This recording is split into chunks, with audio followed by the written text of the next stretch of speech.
தன் தந்தையோட சந்தோஷத்துக்காக தேவவிரதன் எடுத்த அந்த சபதம் சாதாரணமானது இல்ல.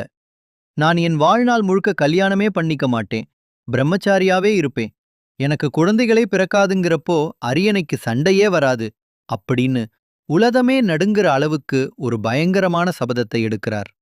தேவர்கள் எல்லாரும் வானத்துல இருந்து பூக்களை தூவி இவ்வளவு பெரிய துணிச்சலான சபதத்தை எடுத்ததால இவருக்கு பீஷ்மர் அப்படின்னு பெயர் வைக்கிறாங்க. அதாவது பயங்கரமான சபதம் எடுத்தவர்னு அர்த்தம். இதை கேட்டு நெகிழ்ந்து போன சாந்தனு மன்னன் பீஷ்மருக்கு ஒரு அபூர்வமான வரத்தை கொடுக்கிறார். அதுதான் இச்சை மரணம்.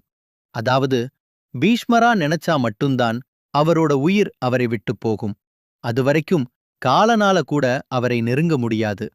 இதுக்கப்புறம் சாந்தனுக்கும் சத்தியவதிக்கும் பிறக்கிற குழந்தைகள் மூலமா வம்சம் வளருது. ஆனா விதி யாரை விட்டது? சத்தியவதியோட மகன்களுக்குப் பிறகு அரியணைக்கு வாரிசே இல்லாம ஒட்டுமொத்த குரு வம்சமே அழியிற நிலைமை வருது. அந்த இக்கட்டான சூழ்நிலையில வம்சத்தை காப்பாத்த சத்தியவதி ஒரு ரகசிய முடிவை எடுக்கறாங்க. அது மூலமாத்தான் திருதராஷ்டிரனும் பாண்டுவும் பிறக்கறாங்க. அது என்ன ரகசிய முடிவு தெரியுமா?